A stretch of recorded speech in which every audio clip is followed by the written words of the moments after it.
Hello,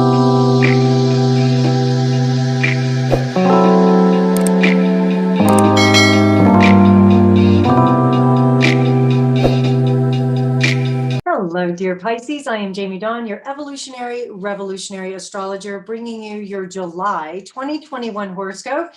And we do have Mercury direct. Yay. However, it does not leave its shadow until July 8th. So just stay patient for that first few days of July, especially as we start the month with some oppositions and squares. Mars and Saturn and Uranus are involved. And that is one of those things in astrology where you're dealing with the god of war, and you're dealing with Chronos, that we'll call him Lord Karma, if you will, archetypes, and they're not clashing, but you may feel this swing or this pull back and forth when you have an opposition between planets. And with Mars, it's going to be in your sixth house. So this is your Pisces sun, moon, or rising. And then Saturn is going to be in your 12th. So with Mars sitting in that sixth house starting at the 1st of July, you're probably going to be feeling as though you need to get out of town. You need to maybe get out of the office at least. The idea of being stuck inside could drive you a little crazy. And I would also say that your daily routine, you're going to be looking at that, maybe your health stuff, and you're going to be ready to tackle it. You're going to be having that energy to be able to put some real tangible things in place if you can. The difficulty is going to be with Saturn in that opposition in your 12th house, making you feel maybe responsible for others, feeling responsible for the whole world. You're empathic enough as it is, and then you add in Saturn's kind of heavy feeling that comes in where it's like, how am I supposed to take care of myself when all this suffering is happening and everybody needs something and I need to help them? And it can create a lot of mental conflict as well. Now, the gift of this opposition is that if you have been dealing with some sort of mental health issue, this is a great time for you to find the practitioner, or maybe you're in that health field, that it gives you the opportunity to be of great service for others, which is something you do naturally anyways. The one thing you're going to have to be careful of is that you don't get lost inside of every story, every person. You can't rescue everybody. What you can do is you can hold space, you can support, you can witness, and you can offer your gifts. But then it's also going to be super important that you find an outlet to get rid of the energy that you may have absorbed. Now, Mars squaring off with Uranus on July 3rd, it's going to activate that 6th and 3rd house. It's very possible that you may be doing this truth-telling thing, where it's like you're putting all these routines together, you're having to deal with your health and that sort of thing. And you may be in a position where you have to tell somebody, forget it. The truth is, you need to find somebody besides me because I can't do it. I've got too much on my plate. You're overwhelming me, whatever it might be. Now, at the same time, you're extremely kind and you're extremely compassionate. And so this also gives you an opportunity to have this kind of tension between what you say and how you say it. So this is a execution moment as well, that your words can be sharp objects that can harm or heal. So think of the sharp object that heals, like the surgeon's scalpel. You may have to cut to the truth, kind of open things up, but it can also offer great healing when the truth comes in and it settles, and you can put some steps in place that help others be able to walk through the recovery process or to walk through integrating what this truth may have been.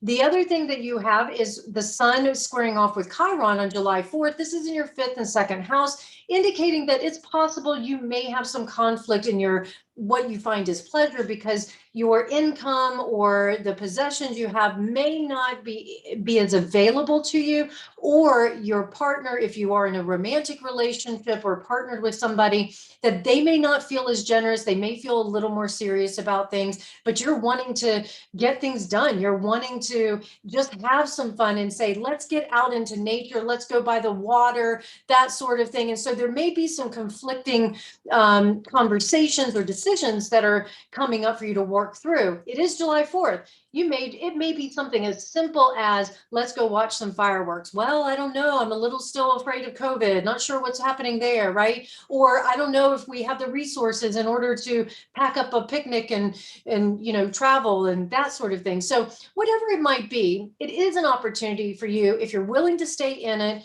use your beautiful gifts that you have of healing and compassion, the sun making a beautiful trine to your sun, moon, or rising in Pisces. So it can give you the upper hand if you're trying to get something from another, or if you're just trying to feel good about what is happening. It is possible that with this second house activated with Chiron here, that you may find that you're wanting to take extra time off of work and you can't, because the demands and you're coming back into life and all of that is just too high.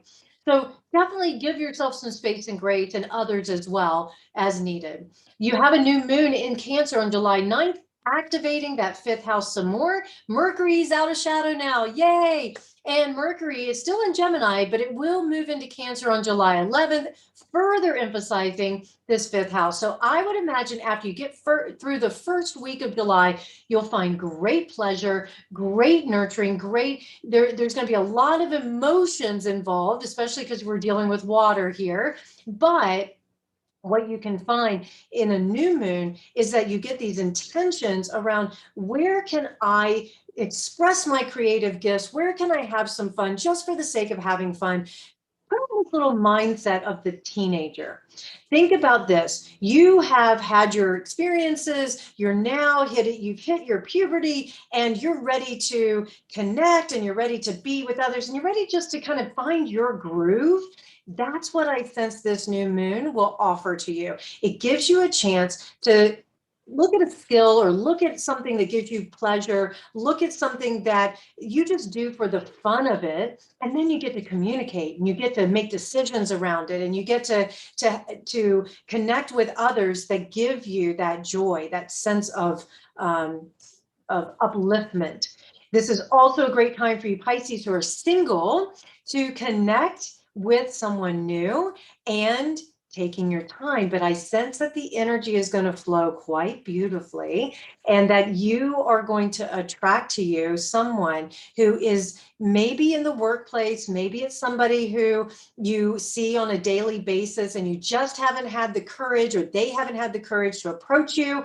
Watch what happens when Venus and Mars are canoodling in your sixth house on July 13th. This energy is going to keep leading up to that moment, that if you have been a little shy about putting yourself out there or saying hello, do it then. I sense that it may be even that let's say your coworkers all get together for some sort of team building, or, hey, we're back in the office, let's reconnect after being gone for 18 months. And that cute guy or girl has been, you sort of talked with them a little bit, but there hasn't been anything real sparky until now. And so that middle of July, I sense that there's going to be quite a bit of activity around it. Also, with Venus and Mars in your sixth house, this is a perfect time to take on any sort of surgeries or any sort of health improvement regimens, things like that. You can attract to you just the right people to support. And you can also find that if it is a health issue, like a surgery or something, that the doctors and the medical team will have great precision. You may also be dealing with this fifth and sixth house activation where your children, if you are a parent, that you may need to find ways to entertain your kids, but it should give you great pleasure, and it should give you the opportunity. Maybe you're taking a vacation during this time, that you're setting up a little bit of a routine even while you're on vacation, because that helps, especially if you have young kids. That can help make the vacation a little bit more pleasurable, so they're not worn out, right? And that you get a little bit of mommy or daddy time and things like that. The coupled Pisces who are watching this, doesn't apply to everybody, but some of you can resonate with this. This is a great time for you guys to work on a project together, to talk about what it is that you ultimately want to take your relationship to that next level, what that looks like. Maybe there is something around one of your work situations that has created a little tension because you brought it home with you, or you just weren't happy with the way the routine was compromise between work and home. Now that can be re-energized, and you can set up something that gives you a little bit more fun, a little bit more opportunity to connect and to just deepen the bonds that you already have. Now, the sun in Cancer is going to trine Neptune in your sign. That is on July 15th. So your first house is going to be extremely active along with your fifth house. And so you have this wonderful opportunity to be able to, again, have more pleasure, have this opportunity to maybe escape. I say get by the water because you're a water sign, and the sun and Neptune are trining in water. So it would definitely, the sunshine and water would feed your soul, but it also will attract and it'll make you look attractive to others as this artist, this compassionate nature, the one that people can rely on. Please do hear me. Careful how much you give. I know out of all the signs, Pisces can be the over giver. So it's important that you take some time out for yourself. When the sun moves into Leo in that sixth house on July 2nd, or excuse me, July 22nd, and Venus moves into Virgo in your seventh house, I have a feeling that you're just going to keep hitting the ground running. So if you don't have a vacation planned during the second half of July, you're going to be super focused on the routines, on your partnerships, on relationships, and you're going to want to look at how they can be improved. Even if you are on vacation, it's going to energize you to say, okay, I've got to make sure that I get my list and I get my things together that need to be organized. And then I also want to look at the partnerships and the people in my life who energize me, who bring out the best in me, and how can I improve maybe myself to be a better partner, to show up. Maybe if when I say partner, it's not just romance. It could be friendship even, business partners. How can I be a better person today for these individuals in my life that mean so much? And you may also be energized to look at yourself and say, how can I improve my partnership with myself? Aquarius full moon on July 24th, and Mercury will be trining Neptune, and this is going to be activating your 12th house. Perfect time if you're doing that analyzing around how can I improve, how can I show up differently. Hire that professional, work with your coach, work with your therapist, work with a spiritual teacher, whatever it might be. If you're in that industry, you may see some clients go and new ones come in. It's also a perfect time for you to be able to retreat, for you to take some time out to just be with yourself, let yourself soar and imagine and come up with some ideas that give you this real sense of originality and independence, because you're so easy to merge with the all that is and with everybody and everything. This is a great full moon for you to be able to say, wait a minute, what do I do that's really unique? And then how can I offer it as a gift to others? And with Mercury in making this trine to Neptune, you should be able to communicate and make decisions with a very clear mind, but allowing your heart to lead the way. Mercury will move into Leo on July 28th, while Jupiter, your traditional ruler, retrogrades back into your 12th house. So your 6th and 12th house are activated once again.